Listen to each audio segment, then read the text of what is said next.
Good evening friends, I am doctor Shailja Pandey और आज मैं बात करूंगी HbA1c जो हम टेस्ट करते हैं उसका क्या महत्व है डायबिटिक पेशेंट के लिए, या डायबिटीज में इसकी जांच कितनी जरूरी है उसके बारे में हम बात करते हैं। देखिए, डायबिटीज आजकल हर पेशेंट को, मतलब हर दूसरे पेशेंट को होती ही है।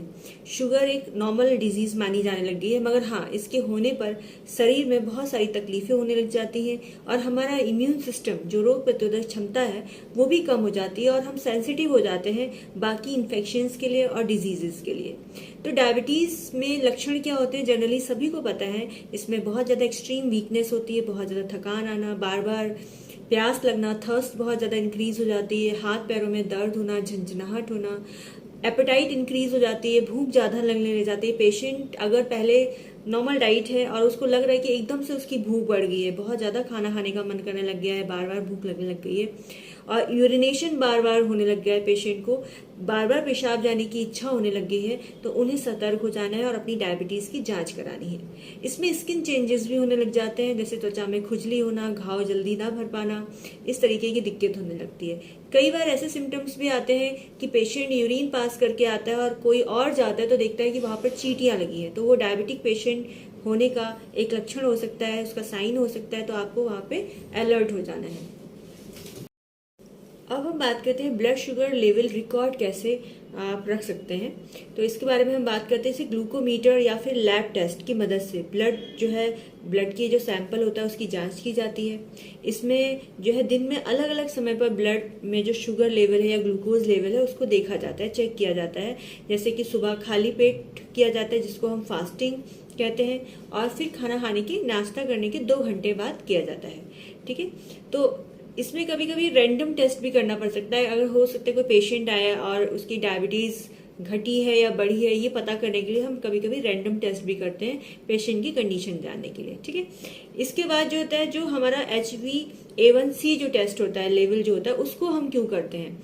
उसका करने का वजह होता है कि इसमें क्या है, अगर डायबिटिक पेशेंट है तो उसकी जो है साल में 2 बार इसकी जांच होनी चाहिए। क्यों होनी चाहिए?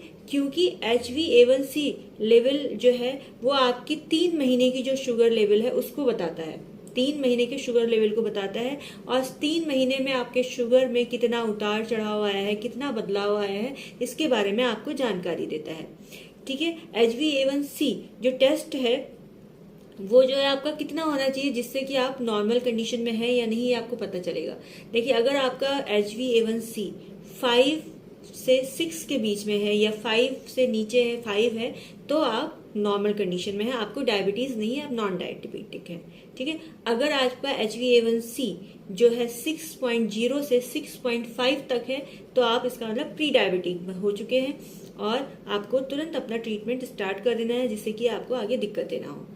अगर आपका HbA1c 6.5 से ऊपर है तो आप डायबिटिक हैं, आपको ट्रीटमेंट अच्छे से लेना है। ठीक है, अगर आपका HbA1c 8 से ऊपर या 8 के आसपास पहुंच चुका है तो आपके शरीर में किडनी या फिर आपकी आंखों को बैड इफेक्ट होना शुरू हो सकता है। तो वहां पर बहुत नेसेसरी है कि आप अपना ट्रीटमेंट टाइम पे लें, अपनी दवाइयां टाइम पर खाएं, आप कोई भी लापरवाही उसमें ना करें। ठीक है, इसके अलावा जो ब्लड शुगर लेवल होता है उसमें जितनी भी दिक्कतें होती हैं, उतार चढ़ाव होते हैं, वो HbA1c से ही पता चलता है। इसका जो लेवल चेक किया जाता है ब्लड में तो उससे पता चलता है। HbA1c टेस्ट करने के लिए आपको फास्टिंग करने की कोई जरूरत नहीं है, आप जो है खाना खाने के बाद भी इसकी जांच करा सकते हैं, दिन में कभी भी करा सकते हैं। ठीक है, इसमें जो है आपको अपनी दवाइयां छोड़ने की भी जरूरत नहीं है। ऐसा नहीं है कि आप अगले दिन HbA1c करा रहे हैं तो आप अगले दिन, जब उससे पहले जो है डायबिटीज की दवाइयां बंद कर दें, ऐसा आपको नहीं करना है। आपकी डाइट, आपकी दवाइयां सब कुछ प्रॉपर रहनी चाहिए, आप उसके बाद भी इसका टेस्ट करा सकते हैं। HbA1c को जो है हम ग्लाइकेटेड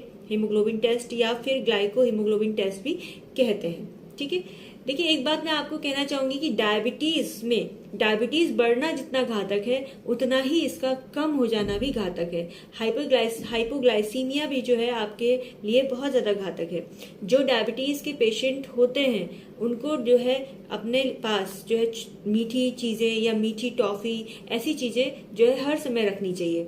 कभी आपको चक्कर जैसे आने लग गया, आपको बहुत ज्यादा कमजोरी, स्वेटिंग हो रही है, पसीना आ रहा है, वर्टाइगो फीलिंग आ रहा है, तो तुरंत आपको वो ग्लूकोज लेवल हो सकता है आपकी बॉडी में कम होने लग गया, जिसकी वजह से आपको ये दिक्कत है। तो आपको तुरंत टॉफी या फिर कुछ मीठा जो आपके पास है उसे खा लेना चाहिए, जिससे कि आप नॉर्मल कंडीशन में आ सके। क्योंकि हाइपोग्लाइसीमिया की वजह से कई लोगों की जान भी चले जाती है। जनरली क्या होता है कि पेशेंट रात में सोया होता है और कभी कभी हाइपोग्लाइसेमिक कंडीशन की वजह से उसमें बहुत ज़्यादा दिक्कत हो सकती है, डेथ हो जाती है। तो इसमें क्या करना है आपको, अगर कोई डायबिटीज़ का पेशेंट है, अगर उसकी डायबिटीज़ जो है बहुत ज़्यादा फ्लक्चुएशन में रहती, कभी कम हो गई एकदम से, कभी घट गई, कभी बढ़ गई, तो उन लोगों को रात को एक तो डायबिटीज़ चेक करके सोना चाहिए, और खाते समय जो है खाने से पहले चेक कर लें, और खाना खाने के बाद या फिर चेक करके सोएं कि उनकी डायबिटीज़ किस लेवल पे है। अगर बहुत ज़्यादा कम है तो टॉफ़ी या फिर ऐसी चीज़ पेशेंट को दे दें, जिससे कि पेशेंट हाइपोग्लाइसेमिक होने से बच सके। तो आपको बहुत सतर्कता से अपना ध्यान रखना होता है। आपके घर में कोई बुजुर्ग हैं जो डायबिटिक है, तो उनका भी बहुत ज़्यादा सतर्कता से ध्यान रखना है। डायबिटीज़ में अगर बुजुर्ग कोई है, तो अगर उनमें HbA1c जो है 6.5 है, तो कोई दिक्कत की बात नहीं है, कोई परेशानी की बात नहीं है, इतना होना कोई खतरे में ज़्यादा नहीं है। क्योंकि अगर इससे ज़्यादा कम हो जाता है तो उनको हाइपोग्लाइसेमिक की कंडीशन होने के डर रहते हैं, अगर डायबिटिक है वो तो इसलिए आप डरने की बात नहीं है। 6.5 में ऐसे घबराने की बात नहीं होती है। हाँ, उससे ऊपर जा रहा है तो फिर दिक्कत की बात है, तो वहां पर आपको इंसुलिन लेनी पड़ती है। कई बार पेशेंट डर के मारे इंसुलिन नहीं लेता है, क्योंकि डायबिटीज जो है बढ़ते रहती है, प्रॉब्लम्स बढ़ती है, मगर पेशेंट क्या होता है, इंसुलिन लेने से घबराता है कि कहीं उनको इंजेक्शन की आदत ना पड़ जाए। ऐसा नहीं होता है। अगर आपकी बॉडी को नीड है तो उसके अकॉर्डिंग आपको ट्रीटमेंट लेना ही पड़ेगा। अगर नहीं लेंगे तो आपके शरीर में उसके बैड इफेक्ट्स ही होंगे। आज के लिए इतना ही। नेक्स्ट वीडियो में हम नेक्स्ट डिजीज के बारे में बात करेंगे। Thank you so much. Take care all of you. अगर आप कोई सवाल पूछना चाहते हैं तो मुझसे यूट्यूब पे भी पूछ सकते हैं। हेल्थ से रिलेटेड अगर कोई कंसल्टेशन चाहिए, आपको ट्रीटमेंट चाहिए, तो कॉल फॉर मी ऐप मेरा कंसल्टेशन ऐप है, आप उससे बात कर सकते हैं। Thank you.